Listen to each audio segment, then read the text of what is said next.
దేవునికి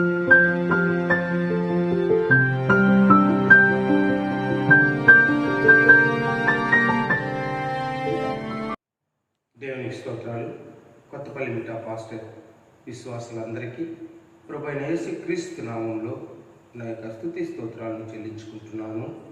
తండ్రి, కుమార, పరిశుద్ధాత్మ నామంలో యొక్క పరిశుద్ధమైనటువంటి ఆరాధన మనం ఆరంభించుకుందాం. అందరూ కూడా మోకరించి దేవుణ్ణి మన యొక్క హృదయాలను దేవుని వైపుకు మళ్లించుకుంటూ ప్రార్థించుకుందాం. ప్రార్థన. మమ్మల్ని మిక్కిలిగా ప్రేమిస్తున్నటువంటి మా ప్రియాపరలోక తండ్రి, పరిశుద్ధుడా, మీ యొక్క పరిశుద్ధమైనటువంటి నామానికి వందనాలు చెల్లించుకుంటున్నాం.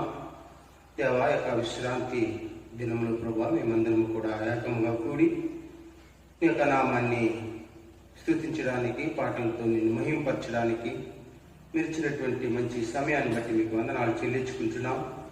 ప్రభా, యొక్క ఆరాధనలో కలుసుకున్నటువంటి వారందరినీ కూడా మీరు జ్ఞాపకం చేసుకోండి.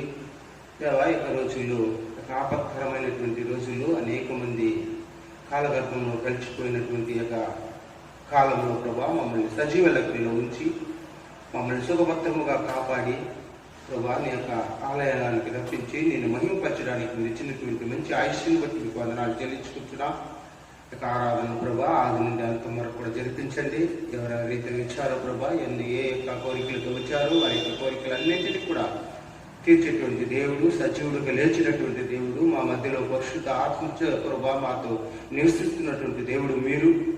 హృదయ అంతరంగంలో ఎరిగినటువంటి వాడు మీరైతే ప్రభా. ఎవరైతే భయభక్తులు కలిగి ప్రభా నిన్ను ఓడుకుంటున్నారో వారందరినీ కూడా పరలోకం నుండి ప్రభా మీరు పారచూస్తున్నటువంటి దేవుడు, హృదయ అంతరంగములను వెతికినటువంటి దేవుడు ప్రభా మీకు వందనాలు చెల్లించుకుంటున్నాను. భయభక్తులతో ఎవరైతే ప్రభా నీకు విన్నవించుకుంటున్నారో మీరు సమీపంగా ఉండి వారి యొక్క ప్రార్థనలు ఆలకించేటువంటి దేవుడు.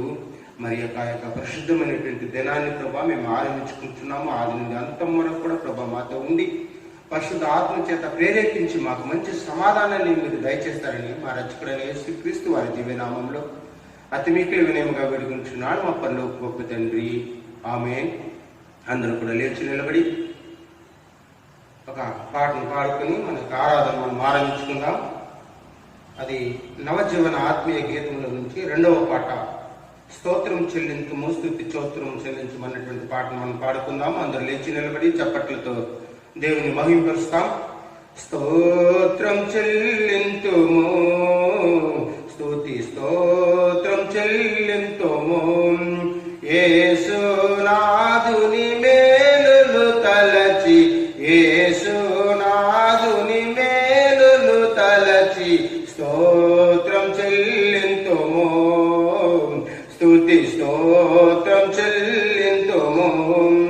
దీవారాత్రములు కంటి పాపవలే కాచి, దీవారాత్రములు కంటి పాపవలే కాచి దయగల హస్తముతో బ్రోచి నడిపించితివి, దయగల హస్తముతో బ్రోచి నడిపించితివి. స్తోత్రం చెల్లింతుము స్తుతి స్తోత్రం చెల్లింతుము యేసునాథుని మేలులు తలచి, యేసునాథుని మేలులు తలచి స్తోత్రం చెల్లింతుము స్తుతి స్తోత్రం చెల్లింతుము. కాంతకారములో కానీటిలో ఎలలో, గాఢాంతకారములో కానీటిలో ఎలలో కృషించిపోనియక కృపలతో బలపరచితివి, కృషించిపోనియక కృపలతో బలపరచితివి. స్తోత్రం చెల్లింతుము స్తుతి స్తోత్రం చెల్లింతుము. సజీవయాగముగా మా శరీరము సమర్పించి, సజీవయాగముగా మా శరీరము సమర్పించి సంపూర్ణ సిద్ధి నొందా శోధాత్మను నొసగితివి సంపూర్ణ సిద్ధి నొందా శోధాత్మను నొసగితివి స్తోత్రం చెల్లింతుము స్తుతి స్తోత్రం చెల్లింతుము యేసునాథుని మేలులు తలచి యేసునాథుని మేలులు తలచి స్తోత్రం చెల్లింతుము స్తుతి స్తోత్రం చెల్లింతుము సియోను మార్గములో పలు శోధనలు రాగా సియోను మార్గములో పలు శోధనలు రాగా సాతాన్ని జయించుటకు విశ్వాసమునిచ్చితివి సాతాను జయించుటకు విశ్వాసమునిచ్చితివి స్తోత్రం చెల్లింతుము స్తుతి స్తోత్రం చెల్లింతుము యేసునాథుని మేలులు తలచి యేసునాథుని మేలులు తలచి స్తోత్రం చెల్లింతుము స్తుతి స్తోత్రం చెల్లింతుము సిలువను మోసుకొని శోవార్తను చేపట్టి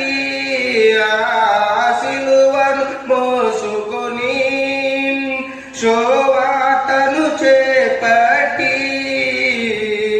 యేసుని వెంబడింప ఎంత భాగ్యము నిచ్చితివి యేసుని వెంబడింప ఎంత భాగ్యము నిచ్చితివి స్తోత్రం చెల్లింతుము స్తుతి స్తోత్రం చెల్లింతుము యేసునాథుని మేలులు తలచి యేసునాథుని మేలులు తలచి స్తోత్రం చెల్లింతుము స్తుతి స్తోత్రం చెల్లింతుము హల్లెలూయా హల్లెలూయా దేవునికి స్తోత్రాలు. రెండవ ఆరాధన క్రమము. దేవుడు ఆత్మ కనుక ఆయన ఆరాధించువారు ఆత్మతోనూ సత్యంతోనూ ఆరాధింపవలెను. మన తండ్రి అయిన దేవుని నుండి ప్రభువైన యేసుక్రీస్తు నుండి కృపా సమాధానము మీకు కలుగును గాక. ఇది యెహోవా ఏర్పాటు చేసిన దినము, దీని యందు మనము ఉత్సహించి సంతోషించటము. ఓ ప్రభువా, మా పెదవులను తెరము, అప్పుడు మా నోరు నీ స్తుతిని ప్రచురపరచును. తండ్రికి కుమారునికి పరిశుద్ధాత్మకు మహిమ కలుగును గాక. ఆమేన్. ఆది యందును ఇప్పుడును ఎల్లప్పుడును యుగములకు కలుగును గాక. తండ్రి అయిన దేవా, నీ చిత్తములను జ్ఞానములను సమస్తమును సృష్టించినందుకు నీ కుమారుని మా రక్షకునిగా ఇచ్చుట వల్ల లోకమును ఎంతో ప్రేమించుతవని రుజువుపరిచినందుకు నిన్ను స్తుతించుచున్నాము. కుమారుడు అయిన దేవ, మా అపరాధముల నిమిత్తము అప్పగింపబడి నీవు తిరిగి లేచుట వల్ల మమ్మల్ని నీతిమంతులుగా చేయుటకు పాపం తప్ప అన్ని విషయంలో మా వలె చేయబడినందులకై నేను స్తుతించుచున్నాము. పరిశుద్ధమైన దేవ, సత్యమంతటిలోనికి నడిపించి మా హృదయంలో దేవుని ప్రేమను కుమ్మరించుటకై నేను స్తుతించుచున్నాము. తండ్రి, కుమారుడు, పరిశుద్ధాత్ముడైన దేవ, యుగయుగములకు నీకే సమస్త స్తుతి మహిమ కలుగును గాక. ఆమేన్. పాప ఒప్పుకోలు పిలుపు. నేను లేచి నా తండ్రి ఎద్దుకు వెళ్ళి, తండ్రి, నేను పరలోకమునకు విరోధముగాను నీ ఎదుట పాపము చేస్తున్నని ఇక మీదట నీ కుమారుడు అనిపించుకున్నట్టుకు యోగ్యుడును కాను.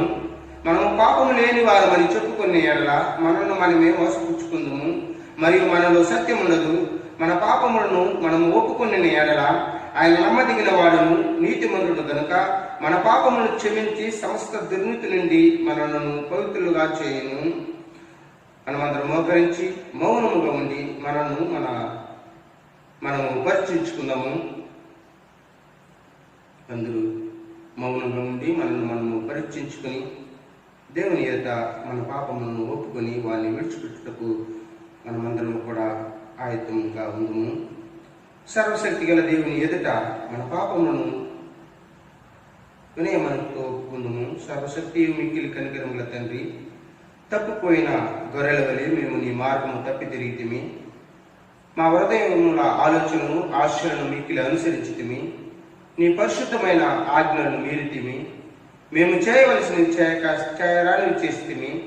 మాలో క్షామము ఏమీ లేదు. అయినను మా ప్రభు అయిన క్రీస్తు ద్వారా నీవు మనుషులకు తెలియజేసిన వాగ్దానముల ప్రకారము ఓ ప్రభువా, పాపపీడితులమైన మమ్ము కరుణింపుము. ఓ దేవా, తమ తప్పిదములను ఒప్పుకుని వారిని కాయము. పశ్చాత్తప్పుడు వారిని తిరిగి చేర్చుకును.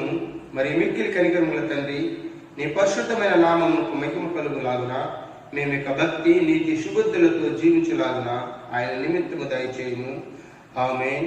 சர்வ வல்லமை மிகுந்த இரக்கமுள்ள ஆண்டவர், பாவ மன்னிப்பையும் பாவ நிவர்த்தியும் நமக்கு கட்டளையிட்டருளி வாழ்க்கையை சீர்படுத்துவதற்கான காலத்தையும் தமது பரிசுத்த ஆவியின் கிருபையும் தேற்றுதலையும் தந்தருளுவாராக. ஆமென். ஆண்டவரை துதியுங்கள். ஆண்டவர் நாமம் துதிக்கப்படுவதாக. தொடர்ந்து நாம் திருமறை பாடம் படிக்க கேட்போம். திருமறை దేవుడు ఏర్పాటు చేయబడినటువంటి పాఠము పాత నిబంధన గ్రంథము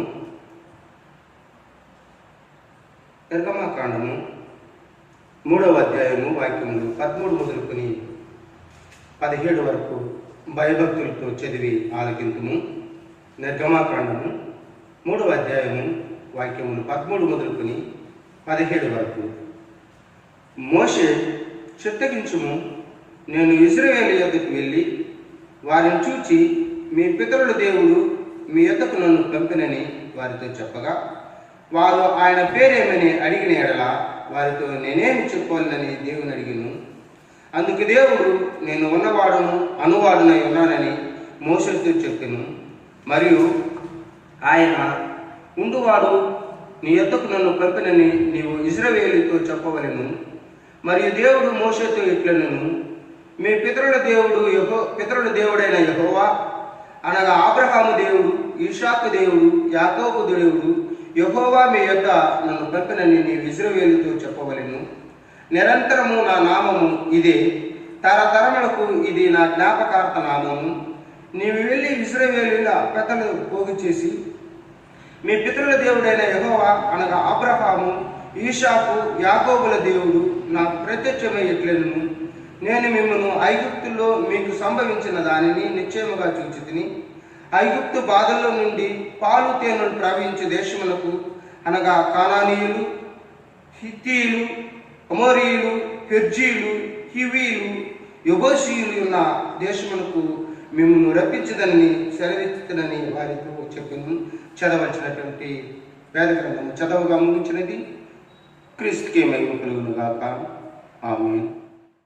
படிக்க வேண்டிய நற்செய்தி பகுதி யோவான் என்பவர் எழுதின நற்செய்தி நூல் 20ஆம் அதிகாரம் வசனங்கள் 24 29 வரை படிக்க கேட்போம். யோவான் 20ஆம் அதிகாரம் வசனங்கள் 24 29 வரை நாம் படிக்க கேட்போம். இயேசு வந்திருந்த போது 12 ஒருவனாகிய திதுமு எனப்பட்ட தோமா என்பவன் அவர்களுடனே கூட இருக்கவில்லை. மற்ற சிஷ்யர்கள் கர்த்தரை கண்டோம் என்று அவனுடனே சொன்னார்கள். அதற்கு அவன், அவருடைய கைகளில் ஆணிகள் உண்டான காயத்தை நான் கண்டு அந்த காயத்திலே என் விரலை விட்டு என் கையை அவருடைய விழாவிலே போட்டாலொழிய விசுவாசிக்க மாட்டேன் என்றான். மறுபடியும் 8 நாளைக்கு பின்பு அவருடைய சிஷ்யர்கள் வீட்டுக்குள்ளே இருந்தார்கள். தோமாவும் அவர்களுடனே இருந்தான். கதவுகள் பூட்டப்பட்டிருந்தது. அப்பொழுது இயேசு வந்து நடுவே நின்று, உங்களுக்கு சமாதானம் என்றார். பின்பு அவர் தோமாவை நோக்கி, நீ உன் விரலை இங்கே நீட்டி என் கைகளை பார், உன் கையை நீட்டி என் விழாவிலே போடு, அவிசுவாசியாயிராமல் விசுவாசியாயிரு என்றார். தோமா அவருக்கு பிரதியுத்தரமாக, என் ஆண்டவரே, என் தேவனே என்றான். அதற்கு இயேசு, தோமாவே, நீ என்னை கண்டதனாலே விசுவாசித்தாய், காணாதிருந்தும் விசுவாசிக்கிறவர்கள் பாக்கியவான்கள் என்றார் என்பதை படிக்கும்படியாக தெரிந்து கொள்ளப்பட்ட நற்செய்தி பகுதி படித்து முடிந்தாயிற்று. கிறிஸ்துவே உமக்கு மகிமை உண்டாவதாக. கிறிஸ்துவுக்குள் அருமையான இறை மக்களே, உங்கள் யாவரையும் ஆண்டவரும் இரட்சகருமாய் இயேசு கிறிஸ்துவின் இனிதான நாமத்தால் அன்போடு வாழ்த்துகிறேன். அன்புடைய வார்த்தைக்கு நேராக செல்வதற்கு முன்பாக நாம் தலைமை தாழ்த்தி ஜெபிப்போம். அன்பும் இரக்கமும் நிறைந்த நல்ல பிதாவே, மை நன்றியோடு மை ஸ்தோத்தரிக்கிறோம், மை துதிக்கிறோம். நோக்கி பார்த்து இந்த ஆண்டவரே ஓய்வு நாளின் காலை வேளையிலே நாங்கள் உங்களுக்கு நன்றி செலுத்துகிறோம். உடைய வார்த்தைகளை தியானிக்க போகிறோம். நீர் எங்களோடு பேசும் உங்களுடைய வார்த்தைகளுக்கு கீழ்ப்படியே எங்களுக்கு அருள்தார். உடைய கருத்தில் எங்களை தாழ்த்துகிறோம். நீர் மாத்திரம் மகிமைப்படும். இயேசுவின் நாமத்தில் ஒப்பு கொடுத்து ஜெபிக்கிறோம் நல்ல பிதாவே, ஆமென். கிறிஸ்துவுக்குள்ளாமையானவர்களே, தென்னிந்திய திருச்சபையாக இன்றைய நாளிலே நாம் இணைந்து சிந்திக்கும்படியாக தெரிந்து கொள்ளப்பட்டிருக்கிற பகுதியாக தலைப்பாக பார்க்கும் பொழுது கிறிஸ்துவை ஆண்டவராகவும் கடவுளாகவும் அறிக்கையிடுதல் என்று சொல்லி நாம் சிந்திக்கும்படியாக தலைப்பை கொடுத்திருக்கிறார்கள். குறிப்பாக யாத்திராகமும் 3ஆம் அதிகாரம் வசனம் 13 - 17 வரை நாம் படிக்க கேட்போம். அதனைத் தொடர்ந்துதான சில பகுதிகள் உண்டு. கொலோசியர் 1ஆம் அதிகாரம் 15ஆம் அதிகாரம் 23ஆம் வசனம் வரைக்கும், சங்கீதம் 93, தொடர்ந்து நாம் படிக்க கேட்ட யோவான் 20ஆம் அதிகாரம் 24ஆம் வசனத்திலிருந்து 29ஆம் வசனம் வரையிலான பகுதிகளை நாம் சிந்திக்கும் போது ஆண்டவரை, கிறிஸ்துவை, குறிப்பாக கிறிஸ்துவை நாம் எப்படி கடவுளாக, அவரை இரட்சகராக, ஆண்டவராக நாம் ஏற்றுக்கொள்கிறோம் என்பதையும், அவரை நாம் எப்படி அறிக்கை செய்கிறோம் என்பதையும் குறித்து நாம் தொடர்ந்து சிந்தித்து பார்க்க அழைக்கப்படுகிறோம். கிறிஸ்து யார் என்று சொல்லும் பொழுது, கிறிஸ்து யார் என்று சொன்னால் நிறைய நேரங்களிலே முழுமையாக நாம் அவரை அறிந்து கொள்ளவில்லை என்றுதான் சொல்ல வேண்டும். எல்லாருக்குமே தெரிந்த ஒன்று, அவரை மனிதனாக இந்த பூமியிலே நாம் பார்த்தோம். மனிதனாக சிலுவையிலே கடவுளுடைய சித்தத்தை நிறைவேற்ற அடிக்கப்படுகிறார். ஆனால் தொடர்ந்து ஈஸ்டர் தினத்தை நாம் கொண்டாடினோம். அவர் 3ஆம் நாள் உயிரோடு எழும்பப்பட்டார். எழுந்திருந்தவர் 40 நாட்கள் சீஷர்களை சந்தித்து மீண்டுமாக பிதாவினிடத்திலே அவர் திரும்பி செல்கிறதை நம்மால் பார்க்க முடியும். அப்படி கடவுளுடைய தன்மையை, சாயலை பெற்றிருந்த இயேசு கிறிஸ்து மனிதனாக மாத்திரமல்ல, அவர் கடவுளாகவும் செயல்பட்டிருக்கிறார் என்பதை நாம் புரிந்து கொள்வதற்கு அழைக்கப்படுகிறோம். குறிப்பாக யோவான் எழுதின நற்செய்தி நூலிலே 20ஆம் அதிகாரம் 27ஆம் வசனத்திலே நாம் படிக்கும் பொழுது ஒரு அருமையான பகுதி. இயேசு கிறிஸ்து சீஷர்களை 40 நாட்களுக்கு சந்திக்கிற பகுதியில் எல்லா சீஷர்களும் ஒன்று கூடியிருக்கிற சூழ்நிலையிலே அங்கு தோமாவும் இருக்கிறார். ஆனால் அவர்கள் பேசிக்கொள்கிற போது ஒரு வார்த்தை சொல்கிறார். குறிப்பாக 27ஆம் வசனத்தை படிக்கிறேன். பின்பு அவர் தோமாவை நோக்கி, நீ உன் விரலை இங்கே நீட்டி என் கைகளை பார், உன் கையை நீட்டி என் விழாவிலே போடு, அவிசுவாசியாயிராமல் விசுவாசியாயிரு என்றார். இங்கு அவர் தோமா இயேசு கிறிஸ்துவை நம்பவில்லை. அவர் உயிரோடு எழுந்து விட்டார், அவர் வந்துட்டாரு அப்படின்றதை தோமாவால் நம்ப முடியாத ஒரு சூழ்நிலை. ஆனால் இங்கே எல்லாரும் சொல்றாங்க, நாங்கள் இயேசுவை பார்த்தோம் என்று சொல்லி அத்தனை சீஷர்களும், அவரை பார்த்தவர்களும் அவரிடத்துல சொன்னாலும் அவரிடத்துல நம்பிக்கை இல்லை. குறிப்பாக நான் ஒரு விஷயத்தை நான் நம்பவில்லை என்று சொன்னால் என்னால் நான் பேச முடியாது, நாம் அறிக்கை செய்ய முடியாது. இப்போ கிறிஸ்து கடவுள் என்று சொன்னால், கிறிஸ்து ஆண்டவர் என்று சொன்னால், அவர் இரட்சகர், உலக இரட்சகர் என்று சொன்னால், நாம் அதை நம்பாமல், நம் விசுவாசிக்காமல் அதனை நம்மால் அறிக்கை செய்யவே முடியாது. குறிப்பாக எல்லாருக்கும் தெரிந்த வேத பகுதி யோவான் எழுதின நற்செய்தி நூல் 3ஆம் அதிகாரத்தில் நாம் படிக்க வேண்டிய வசனம் 15ஆம் வசனம். தன்னை விசுவாசிக்கிறவன் எவனோ அவன் கெட்டு போகாமல் நித்திய ஜீவனை அடையும்படிக்கு உயர்த்தப்பட வேண்டும்.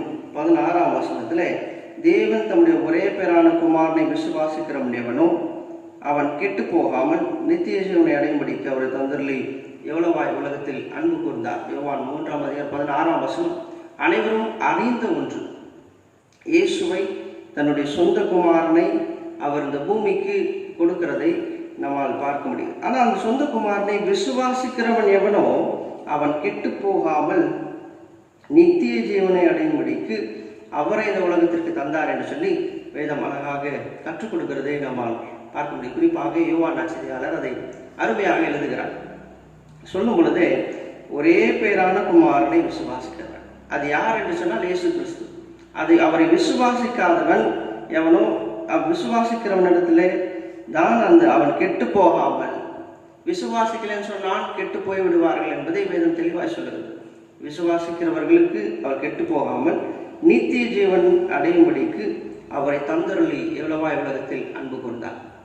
அவர் நம்மீது கடவுள் வைத்த அன்பை வெளிப்படுத்தும் வகையில் அவர் அழகாக அவர் கற்றுக் கொடுக்கிறதை நாம் பார்க்கலாம். ஆண்டவர் சொந்த குமாரனை நமக்கு தருகிறார். அப்போ அந்த சொந்த குமாரனை விசுவாசிப்பது என்பது மிகவும் அவசியமான ஒன்று. நான் எப்படி எந்த அளவில் நான் விசுவாசிக்கிறேன் என்பது நாம் யோசித்து பார்க்க வேண்டிய விஷயமாக இருக்கிறது.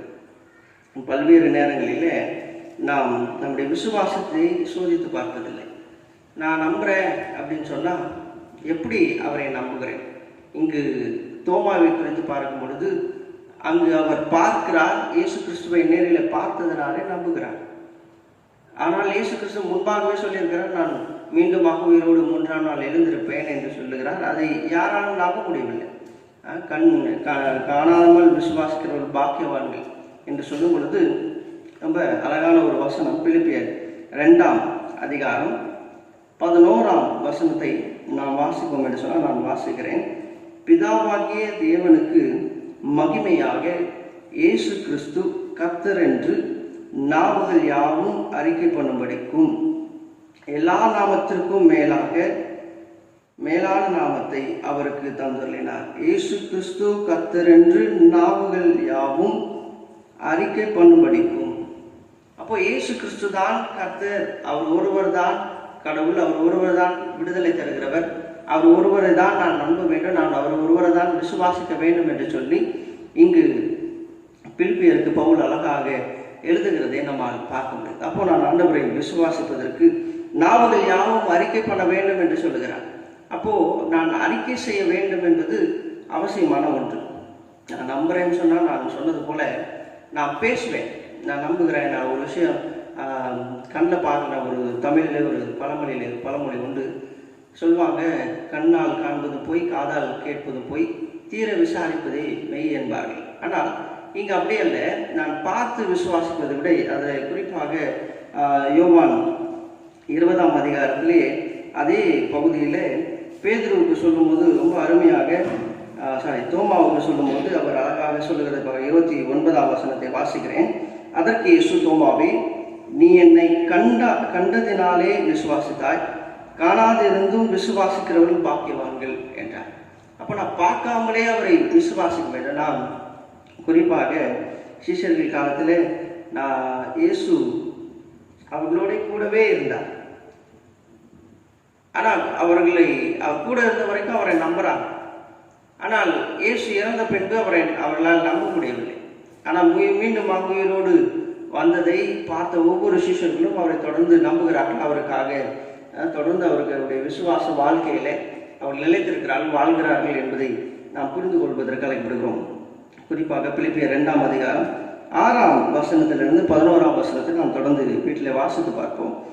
தம்மை தாமே வெறுமையாக்கி அடிமையின் ரூபம் எடுத்து மனுஷன் தாயானார். அவர் மனுஷ ரூபமாய் காணப்பட்டு மரண பரியந்தம், அதாவது சிலுவையில் மரண பரியந்தம் கீழ்ப்படிந்தவராகி தம்மை தாமே தாழ்த்தினார். ஆதலால் தேவன் எல்லாவற்றிற்கும் மேலாக அவரை உயர்த்தி என்று சொல்லி நாம் வாசிக்கிட்ட இயேசுவின் நாமத்தினால் வானோர் பூதலத்தோர் பூமியின் கீழானோருடைய முழங்கால் யாவும் முடங்கும்படிக்கும் பிதாவாகிய தேவனுக்கு மகிமையாக இயேசு கிறிஸ்து கர்த்தர் என்று. அப்போ இயேசுவின் நாமத்தினாலே வானத்தில் உள்ளோர் பூமியின் கீழானோர் யாவருடைய முழங்கால்களும் முடங்க வேண்டும் என்று சொல்லுகிற வகையிலே இயேசு கிறிஸ்துவனுடைய பெயரை, இயேசு கிறிஸ்துவனுடைய நாமத்தை இங்கு நாவுகள் யாவும் அறிக்கை பண்ண வேண்டும் என்று சொல்லி பிலிப்பியருக்கு பவுல் எழுதுகிறதை நம்ம பார்க்க முடிகிறது.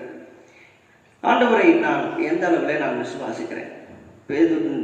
தோமாவுடைய சூழ்நிலையில ரொம்ப தெளிவாக அங்கு குறிப்பிட்டு காண்பிக்கிறார். தோமாவே, நீ என்னை கண்டதினாலே விசுவாசித்தார், காணாதிருந்து விசுவாசிக்கிறவர்கள் பாக்கியவான்கள். இன்றைக்கு இயேசுவை நாம் பார்க்கவில்லை. ஆனால் நாம் இயேசுவை விசுவாசிக்கிறோம், நம்புகிறோம். அவர் நம்மோடு இருக்கிறவர். நான் உன்னை விட்டு விலகுவதில்லை, உன்னை கைவிடுவதில்லை என்று சொன்னவர் நம்மோடு இருக்கிறார் என்கிற நம்பிக்கையிலே நாம் இருக்கிறோம்.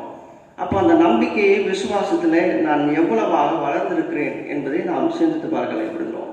நான் படிக்க கேட்ட யாத்திராகமம் 3ஆம் அதிகாரம் 13ஆம் வசனம் 17 17ஆம் வசனத்தை நாம் எடுத்து பார்ப்போம் என்று சொன்னால், அங்கு மோசேக்கு ஆண்டவர் கற்றுக் கொடுக்கிறார்.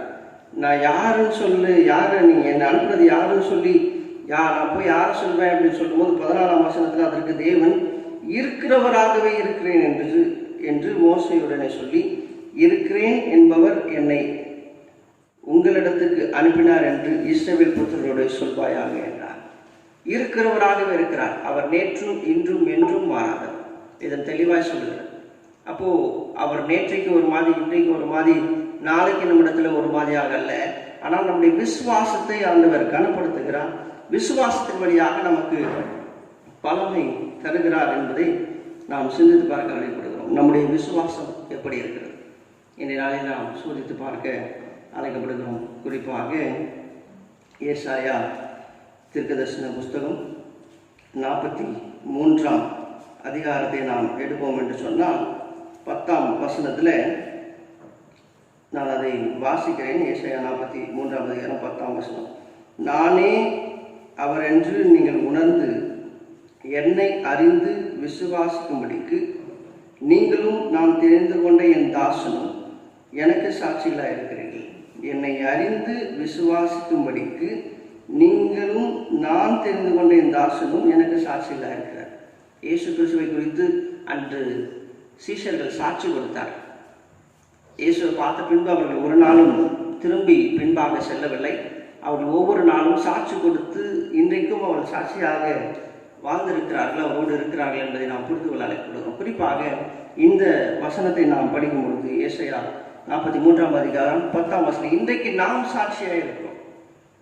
அப்படியே இயேசு உயிரோடு இருக்கிறார், அவர் மரித்தவர் கல்லறையில் இல்லை, என்று பிதாவோடு இருக்கிறார் என்பதற்கு நாம் சாட்சிகளாக இருக்கிறோம். அப்போ அவருடைய நாம் எந்த அளவில் விசுவாசிக்கிறோம் என்பதற்கு நாம் தான் சாட்சியாக இருக்க வேண்டும் என்பதை புரிந்து கொள்ள அழைக்கப்படுகிறோம். யாவருக்கும் தெரிந்த 2 சம்பவத்தை நான் ஞாபகப்படுத்தி நிறைவு செய்ய விரும்புகிறேன். மத்தேயு 8ஆம் அதிகாரம் 26ஆம் வசனத்தை படிப்போம் என்று சொன்னால், இயேசு காற்றையும் கடலையும் பார்த்து அதட்டுகிறார். அந்த வசனத்தை நாம் எடுத்து படிப்போம் என்று சொன்னால், மத்தேயு 8ஆம் அதிகாரம் 26ஆம் வசனத்தில், மத்தேயு 8ஆம் அதிகாரம் 26ஆம் வசனத்தில், அதற்கு அவர் அற்ப விசுவாசிகளே ஏன் பயப்படுகிறீர்கள் என்று சொல்லி எழுந்து காற்றையும் கடலையும் அதட்டினார். உடனே மிகுந்த அமைதல் உண்டாயிற்று. காற்றையும் கடலையும் பார்த்து ஆண்டவர் சொல்றாரு. அதுக்கு முன்பாக இவங்களை சீஷர்களை பார்த்து சொல்றாரு, அற்ப விசுவாசிகளே ஏன் பயப்படுகிறீர்கள்? இல்லை, பயப்படுறாங்க. சுத்தி பிரச்சனை வந்த உடனே பயம். இப்போ இருக்கிற சூழ்நிலையை நாம் சற்று சிந்தித்து பார்ப்போம் என்று சொன்னால் பயம். நம்ம எல்லாருக்குமே பயம். என்ன பயம்? ஏதோ ஒரு இந்த கொரோனா நம்மை தாக்கிடுமோ, நம் இப்படி ஆயிடுமோ அப்படி ஆயிடுமோன்ற பயத்தில் நாம் இருக்கலாம். ஆனால் பயத்தை விட பயப்படுகிறதை காட்டிலும் ஆண்டவர் மீது வைக்கிற விசுவாசத்திலே நாம் வளர அழைக்கப்படுகிறோம். நாம் தனித்து இருக்கப்படலை. கவர்மெண்ட் சில ரூல்ஸ் சொல்லியிருக்கிறாங்க, அதெல்லாம் நாம் கடைபிடிக்க வேண்டும். கடைபிடித்து நாம் நம்மை பாதுகாத்துக் கொள்ள வேண்டும். ஆனாலும் ஆண்டவர் மீது வைத்திருக்கிற விசுவாசம் அதனால் என்ன பண்ணக்கூடாது, குறைஞ்சு போயிடக்கூடாது. ஆண்டவருடைய சமூகத்தில் நாம் காத்திருந்து ஆண்டவருடைய விசுவாசத்தில் வளர்வதற்கு நாம் அழைக்கப்படுகிறோம். அப்போ நம்மை பார்த்து ஆண்டவர் சொல்லிடக்கூடாது, அற்ப விசுவாசிகளே. ஏதோ தேவைக்காக ஆண்டவர் மீது வைக்கிற விசுவாச நம்பிக்கை இல்லை. ஆண்டவர் மீது வைக்கிற விசுவாச நம்பிக்கையில நாம் வளருகிறவர்களாக இருக்க வேண்டும். அது எப்பொழுதுமே உறுதிப்பட்டதாக ஆண்டவர் மீது இருக்க வேண்டும் என்று சொல்லி நான் விரும்புகிறார். 2வது, பேதுரு கடல் மீது நடந்து வருகிறார். மத்தேயு 14ஆம் அதிகாரம் 31ஆம் வசனத்தை படிப்போம் என்று சொன்னால், உடனே 29ஆம் வசனத்திலிருந்து நான் தொடர்ந்து படிக்கிறேன். அதற்கு அவர் வா என்றார். அப்பொழுது பேதுரு படவை விட்டிறங்கி இயேசுவினிடத்தில் போக ஜலத்தின் மேல் நடந்தான். காற்று பலமாயிருக்கிறதை கண்டு பயந்து அமிழ்ந்து போகையில், ஆண்டவரே என்னை ரட்சியும் என்று கூப்பிட்டார். உடனே இயேசு கையை நீட்டி அவனை பிடித்து, அற்ப விசுவாசியே, ஏன் சந்தேகப்பட்டாய் என்றார். ஒன்று, அங்கு சீஷர்களை பார்த்து அற்ப விசுவாசிகளை ஏன் பயப்படுறீங்க அப்படின்னு கேட்கிறாரு. இங்க சொல்லும்போது ஏன் சந்தேகப்பட்டார். அப்போ நம்முடைய விசுவாசத்தை குலைக்கின்ற ஒன்று பயமும் சந்தேகமும். நான் பயப்படாம ஆண்டவர் மீது வைக்கிற விசுவாசத்துல நிலைச்சு நிற்பதற்கு ஆண்டவர் நம்மை அழைத்திருக்கிறார். ரெண்டாவது, நான் சந்தேகப்படக்கூடாது. எந்த காரணத்தை கொண்டும் இப்படி ஆகிடுமோ அப்படி ஆகிடுமோன்ற சந்தேகத்தை நாம் மாற்றிக்கொள்வதற்கு அழைக்கிறோம். அப்படி எது இந்த நாள் ஆண்டவரை நான் அறிக்கை பண்ண வேண்டும் என்று சொன்னால், இவர் தாங்க உண்மையான தெய்வம், இவர் தான் உயிருள்ள தெய்வம், எங்களுக்காக உயிரோடு எழுப்பினார் என்று சொல்லி நான் அறிக்கை பண்ண வேண்டும் என்று சொன்னார். அவருடைய விசுவாசத்துல அவர் மீது வைத்திருக்கிற நம்பிக்கையில உறுதியாக நாம் நிலைத்து நிற்பதற்கு ஆண்டவர் நமக்கு உதவி செய்வார். பேதுரு அழகா பேதுருவை பார்த்து ஆண்டவர் சொல்றார், ஏன் சந்தேகப்பட்டார். அதுவும் சொல்லும் போது சொல்றார், அற்ப விசுவாசியை. நாம் ஏதோ கொஞ்சத்திற்காக இல்லை, அற்ப விசுவாசத்திற்காக, விசுவாசத்தை வைப்பதற்காக இல்லை. ஆண்டவர் மீது நாம் சந்தேகப்படக்கூடாது. ஆண்டவர் என்னை விட்டுருவாரோ என்று பயப்பட வேண்டிய அவசியம் இல்லை, சந்தேகப்பட வேண்டிய அவசியம் இல்லை. ஆண்டவர் நம்மை நிச்சயமாக அங்கு 31ஆம் வசனத்துல ரொம்ப அழகா சொல்லுகிறார். உடனே இயேசு அவன் கையை நீட்டி அவனை பிடித்து, ஆண்டவர் நிச்சயமாக நம்மை பிடித்து ஒவ்வொரு நாளும் கரப்பிடித்து நடத்துவார் என்கிற விசுவாசத்திலே நாம் நிலைத்து நிற்க அழைக்கப்படுகிறோம். நாம் ஒருபோதும் இந்த சூழ்நிலையில சந்தேகப்பட வேண்டிய அவசியம் இல்லை. அவர் மீது வைத்திருக்கிற விசுவாசத்திலே நாம் தனித்திருந்து நாம் ஜெபித்து நாம் வளருவதற்கு அழைக்கப்படுகிறோம் என்பதை புரிந்து கொள்வதற்கு அழைக்கப்படுகிறோம். ரொம்ப மீண்டுமாக ஒரு வசனத்தை நான் சொல்லுகிறேன். யோவான் 20ஆம் அதிகாரத்தில் இயேசு தோமாவை பார்த்து சொன்ன வார்த்தை, தோமாவே, நீ என்னை கண்டதினாலே விசுவாசித்தாய், காணாதிருந்தும் விசுவாசிக்கிறவர்கள் பாக்கியவான்கள். அப்போ நாம் பார்க்காமலே நாம் ஆண்டவரை விசுவாசிப்பதற்கு, நான் ஆண்டவரோடு அந்த விசுவாசத்திலே அவருடைய உறவிலே வளர்வதற்கு, பாக்கியவான்களாக இருப்பதற்கு ஆண்டவர் நம்மை அழைத்திருக்கிறார் என்பதை நாம் புரிந்து கொள்ள அழைக்கப்பட்டிருக்கிறோம். அப்படி அழைத்த அழைப்பை நான் புரிந்து கொள்வேன் என்று சொன்னார். நிச்சயமாக ஒரு நாளும் நான் ஆண்டவர் இயேசுதான் உண்மையான தெய்வம் என்பதை, கிறிஸ்து ஆண்டவராக கடவுளாக இருக்கிறார் என்பதை நான் ஒவ்வொரு நாளும் அறிக்கை செய்கிறவனாக இருப்பேன். அப்படியே தொடர்ந்து ஆண்டவருடைய வார்த்தையில, ஆண்டவருடைய விசுவாசத்திலே நாம் நிலைத்து நிற்பதற்கு அழைக்கப்படுகிறோம். கர்த்தர் நம்மை தொடர்ந்து ఆశీర్వదించు. లేచి నిలబడి అపోస్తలుల విశ్వాస ప్రమాణాన్ని అందరూ కలిసి చెప్పుకుందాం. పరలోక భూలోకముల సృష్టికర్తయగు సర్వశక్తి గల తండ్రి అయిన దేవుని నేను నమ్ముచున్నాను. ఆయన అద్వితీయ కుమారులను మన ప్రభువైన యేసుక్రీస్తును నమ్ముచున్నాను. ఆయన పరిశుద్ధ ఆత్మ వలన కన్యకు మరియా గర్భమున ధరింపబడి ఆమె పుట్టెను. పొంతు పిలాతు కాలమందు బాధపడి సిలువ వేయబడి చనిపోయి పాతి కట్టబడి అదృశ్య లోకంలోనికి దిగిను. మూడవ దినమున చనిపోయిన వారిలో నుండి తిరిగి లేచి పరలోకమునకెక్కి సర్వశక్తి గల తండ్రి అయిన దేవుని కుడి చేతి వైపున కూర్చుని ఉన్నారు. సజీవులకును మృతులకును తీర్పు తీర్చుటకు అక్కడ నుండి ఆయన వచ్చును. పరిశుద్ధ ఆత్మను నమ్ముచున్నాను. పరిశుద్ధ సార్వత్రిక సంఘమును, పరిశుద్ధుల సావాసమును, పాప క్షమాపణను, శరీర పునరుత్థానమును, నిత్య జీవమును నమ్ముచున్నాను. ఆమేన్. மகா இரக்கமும் கிருபையும் நிறைந்த நல்ல பிதாவே, மீண்டுமாக நான் உண்மை நோக்கி பார்த்து ஆண்டவரே, இந்த காலை வேளையில் ஓய்வு நாளிலே எங்களுடைய இல்லங்களிலே நாங்கள் இருந்தவாறே உண்மை ஆராதிக்க, ஆண்டவரே உங்களுடைய வசனத்தை தியானிக்க நீர் எங்களுடைய வாழ்விலே தந்திருக்கிற நேரங்களுக்காக நாங்கள் நன்றி செலுத்துகிறோம். ஆண்டவரே, நாங்கள் உண்மை அறிக்கை செய்வதற்கு நீர் மெய்யான தேவகுமாரன் என்பதை நாங்கள் மற்றவர்களுக்கு காண்பிப்பதற்கு அழைக்கப்பட்டிருக்கிறோம்.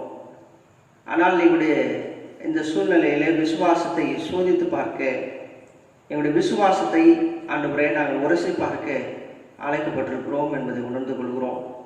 ஆண்டவரே, நாங்கள் பேதுருவை போல ஆண்டவரே சந்தேகப்படாமல், ஆண்டவரே நாங்கள் மற்ற சீடர்களைப் போல பயப்படாமல், ஆண்டவரே சூழ்நிலைகளை பார்த்து ஆண்டவரே எங்களுடைய விசுவாசத்தை விட்டு விடாமல், ஆண்டவரே நடந்து கொள்கிற எல்லா காரியங்களிலும் நாங்கள் உண்மை வைராக்கியத்தோடு பிடித்துக் கொள்வதற்கு நீர் எங்களுக்கு கிருபை பாராட்ட வேண்டும் என்று சொல்லி நாங்கள் ஜெபிக்கிறோம்.